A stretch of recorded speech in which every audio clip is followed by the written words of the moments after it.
Welcome to the inaugural episode of Business Pulse, examining the heart of businesses today. Since money is the lifeblood of every business, we monitor and track how current financing and investor capitalization is flowing. So let's get started with the man who seems to have his finger on the pulse, Michael Brett. Hey, Michael. Hey, Paul. How you doing?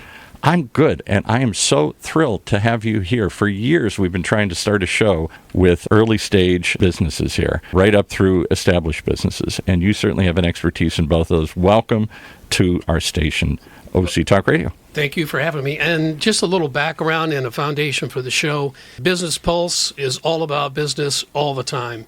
And we're going to be talking about, on this show and other shows, we're going to be talking about starting a business, growing your business, raising capital, how to raise capital, how to find investors, what's a private placement, what's a Reg A+, all the terms you might have heard watching some of the financial shows or reading the Wall Street Journal, we're going to be talking about on the show. We're going to be interviewing people from Shark Tank. We're going to be interviewing past clients of mine, new clients.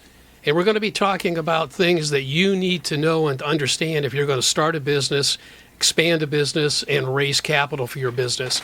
There's a lot of myths out there about everything that we're going to be talking about on the show. We hope to clarify some of those for you.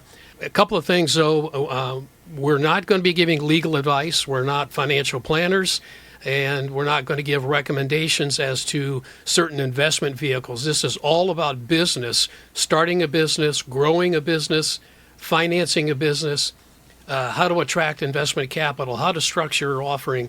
We're going to be talking about valuations and why is a valuation for your business important. So we're going to answer a lot of those questions. We're going to have a lot of experts on the show to answer, take your calls, emails.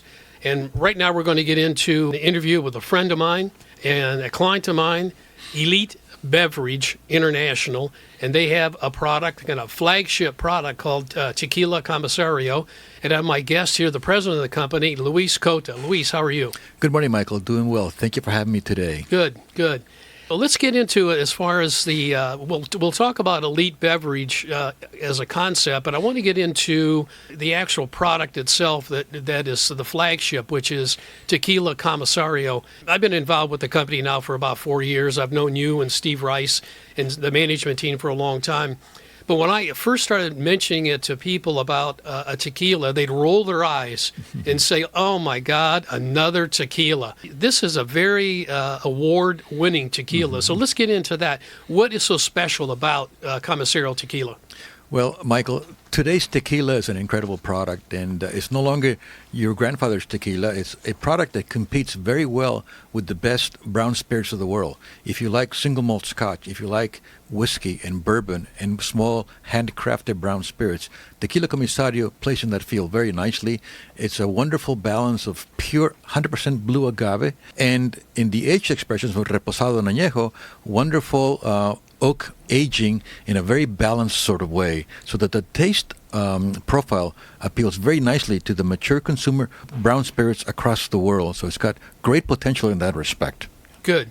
Now, I understand from reading some of the literature that you've won a number of awards over the years, double gold, best Blanco tequila in the world from Cigar Spirits magazine.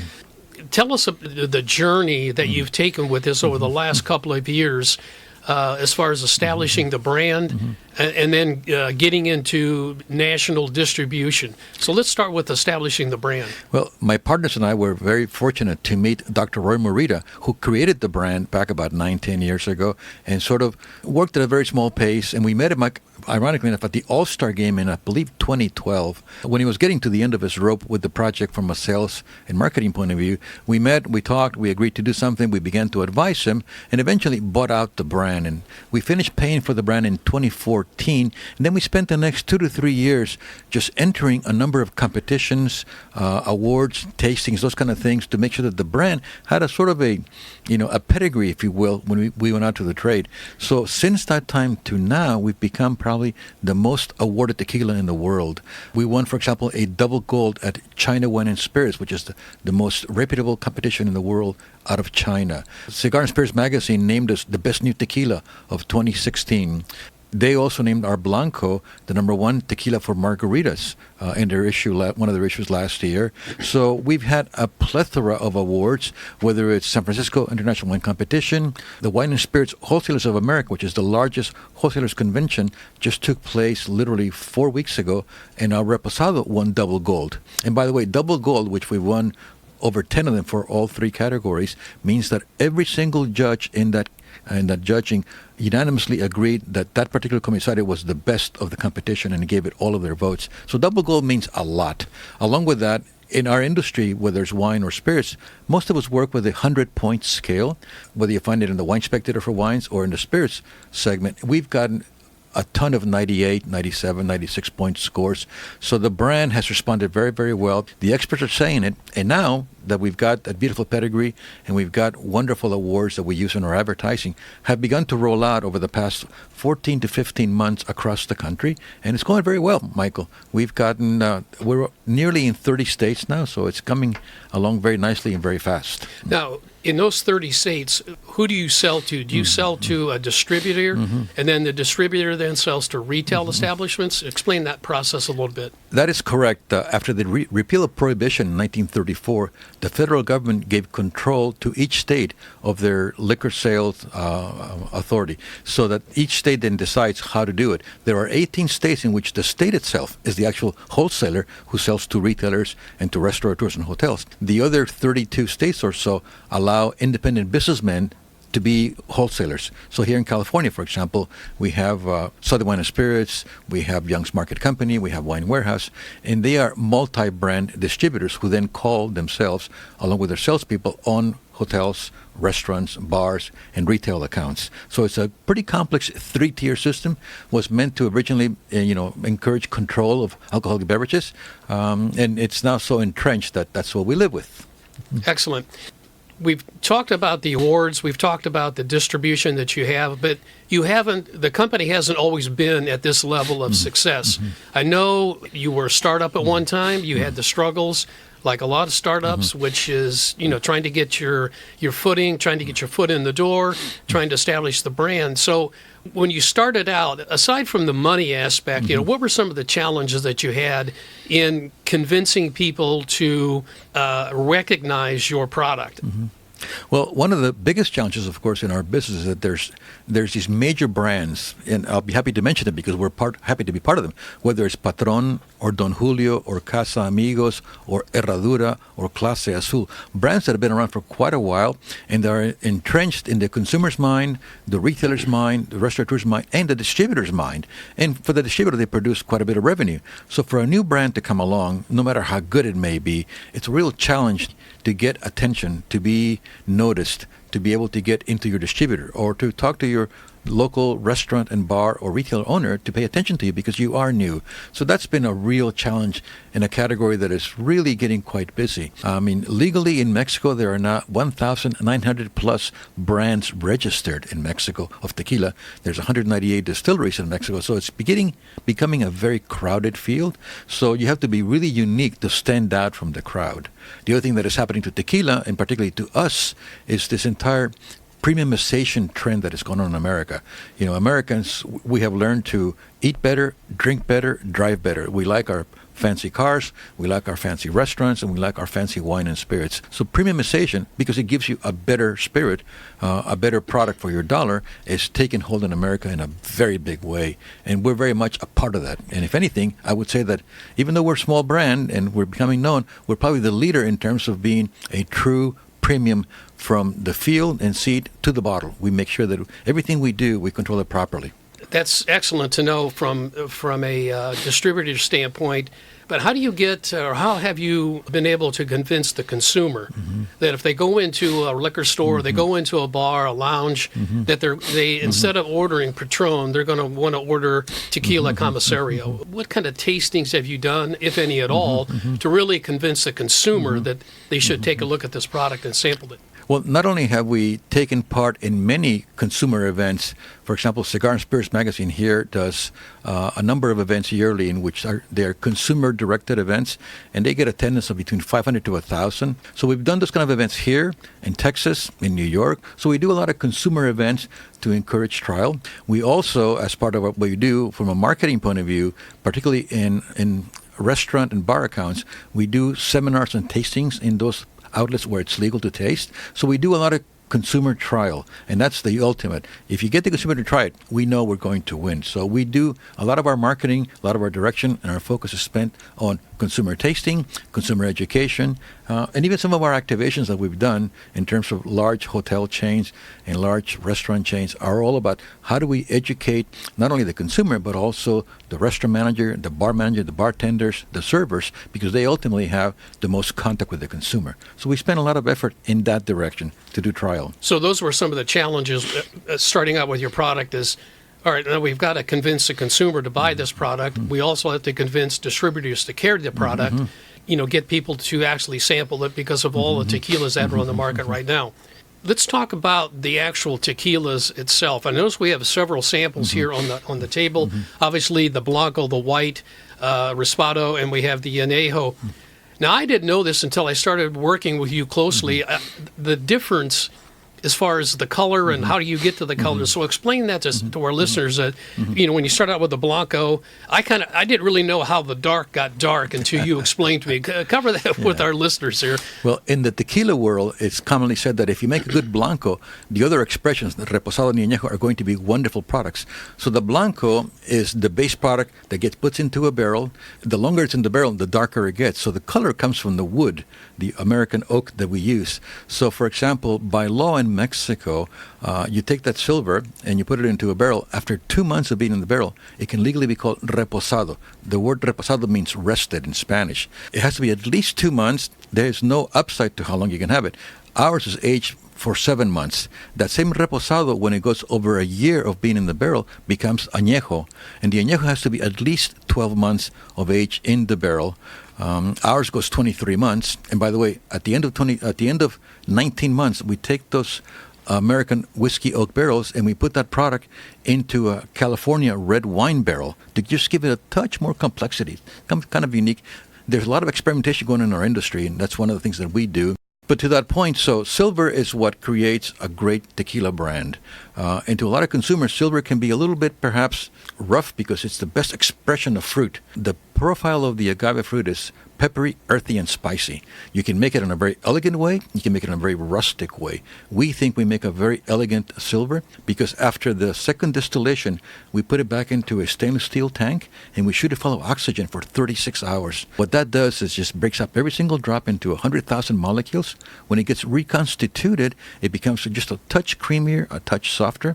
It's still peppery, earthy, spicy, as it should be for silver, but it's a little bit more elegant. And then that silver gets bottled and gets sold, but the part of the silver that we put into the barrel to become reposado or añejo then goes into oak that when we bought it was already 2 years or older. We want to buy old oak because we want a very subtle leaching of the wood impact onto the juice. And the idea being that you keep a balance between the fruit flavors, which are earth, pepper, and spice, and the barrel flavors, which are oak, vanilla, and caramel. So if you do it correctly with an older barrel, have a very subtle, elegant leaching, you end up with the best of both worlds. Fruit and oak being very well balanced. So this is the first start. Then part of it gets bottled and sold. Then the reposado is the silver that spent 2 months or more, and the añejo is the silver that spent 12 months or more in the barrel.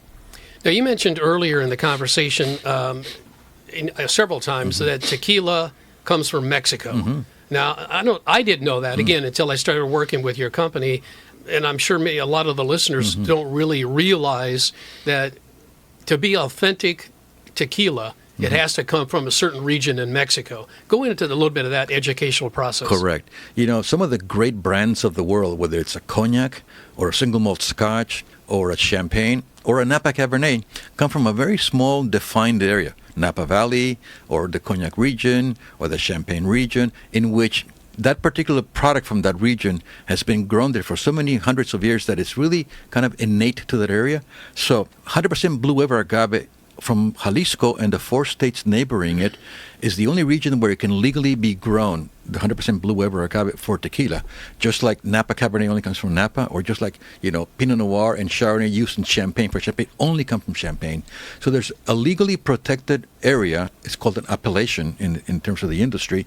It's a very unique place where that particular plant does incredibly well, whether it's the soil or the rain or the heat. After hundreds of years of experimentation, we've come to the point that that plant grows very well there. Then it becomes legally protected. So tequila is, in fact, legally protected. Mexico has treaties with 180 countries to protect the appellation of tequila. And there's been cases where people have tried to make tequila in other countries, and there's been, lawsuits, and there's been fights, legal fights, and it's been very well protected. So that's what makes a single malt scotch or a champagne or a tequila such a valuable thing. It's unique to its very little tiny area of Mexico where it comes from. Now, are there tequilas that are made here in the United States that are passed off as authentic tequilas? Or So there is a category called mixto, which means mixed. Legally, you could ship up to here bladders of tequila and do what is called mixto or mixed tequila, which is 51% agave and 49% something else, whether it's neutral grain spirits, caramel coloring, water, and that's pretty much where you find the stuff for $9.99, $8.99. And if you dare drink that, and that happens to a lot of categories, including vodka and whatever. So at the low end, yes, you can do it up here. The success of tequila, though, is because of 100% blue agave only. No additives, no colorings. It's 100% pure product, and it has to be grown, distilled, fermented, distilled, barreled, and bottled in Mexico. And there's inspectors that come by every week to every single distillery to make sure that it's being done properly down there. And that's the nature of it. If it's 100% blue agave, it's great quality, and it's grown in Mexico. Mm-hmm. When I was younger, my first experience with tequila, probably as most people, was with that cheaper brand that, we really didn't know what we were drinking, but we'd do the shots. The next day I paid for it, and I stopped drinking tequila for many, many, many years for that reason. But I have to admit, when I started sampling the product and everything, it's almost like a cognac. You don't really, at least I don't. I don't mix it with anything. I just want to pour it in maybe a snifter or a small glass and just kind of sip it and savor it along with a nice Cuban cigar or something. That's my relation with your product, with your tequila. You're listening to Business Pulse, and this is my guest, Luis Cota, and he's from Elite Beverage International, and their flagship product is what we have here on the desk, which is the Tequila Commissario. And you can go to their website, which is www.tequilacommissario.com. You can get a lot of information about the product. You can also contact them directly through the website. Before the show is over, we'll have Luis give you his direct contact information as far as his email, so if you'd want to email and get additional product. I read the newsletter that you put together a short time ago and sent it to me, and there's something, you have the MGM Grand. Correct. Your product is going into the MGM Grand in the casinos in Las Vegas. Tell us a little bit about that, and if you can...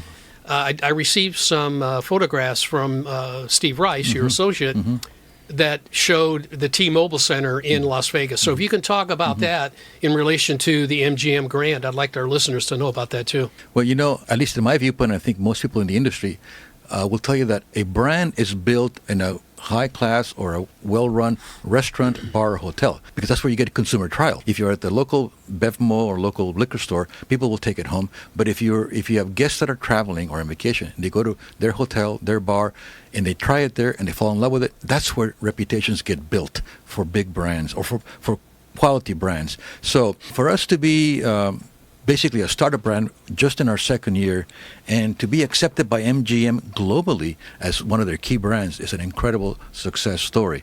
Part of it is that, I think that the people understand what we're trying to achieve at MGM, but what's in this bottle, as pretty as the bottle is, what's inside the bottle is a fascinating product. Well-balanced, well-aged, competes globally with any spirit. So part of what enthused MGM was what's in the bottle, in terms of the quality of it all.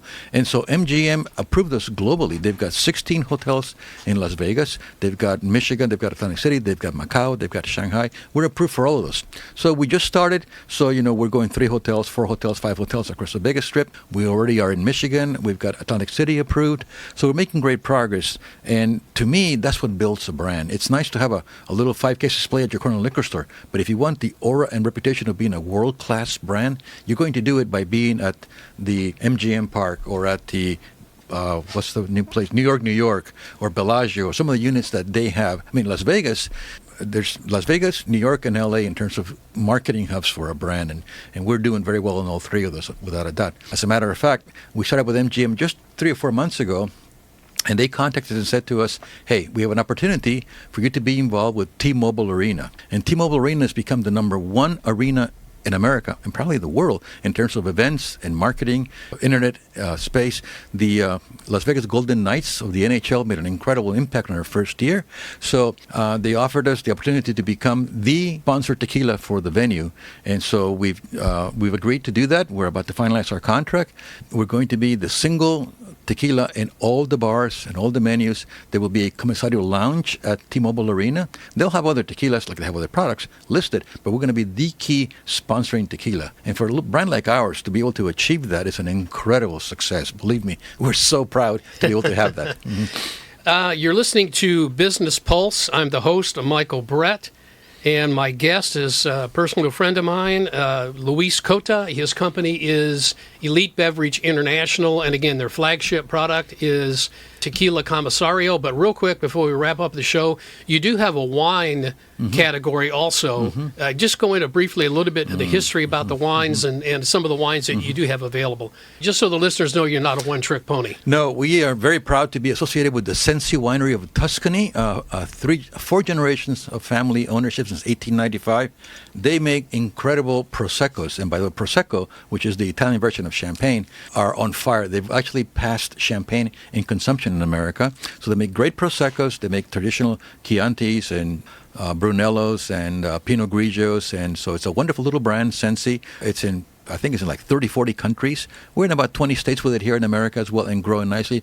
But Massimo Sensi and his family create a world-class product, and it's an incredible place to visit in Tuscany. It's one of those bucket lists that we all want to do. Excellent, excellent.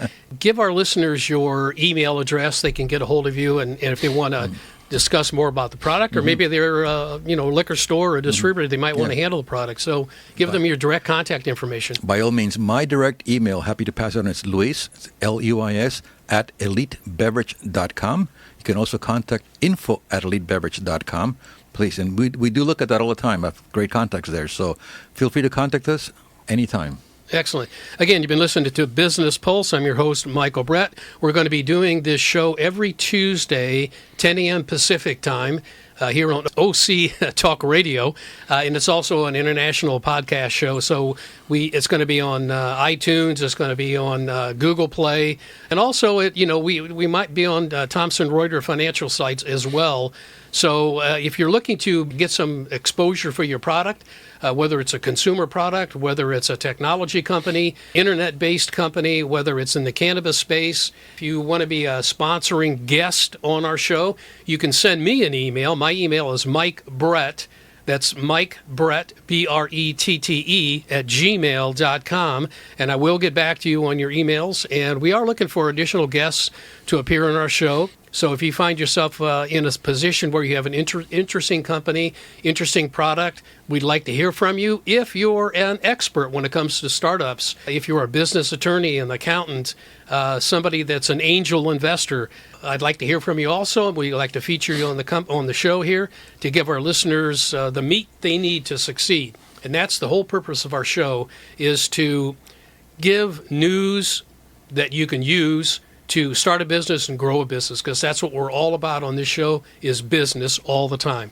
And I want to thank you for tuning into our show today. Again, go to iTunes, go to Google Play, look for the segments on all the social media sites like LinkedIn, Instagram, Facebook, and I'd love to hear from you. Again, Mike Brett @gmail.com. Thank you.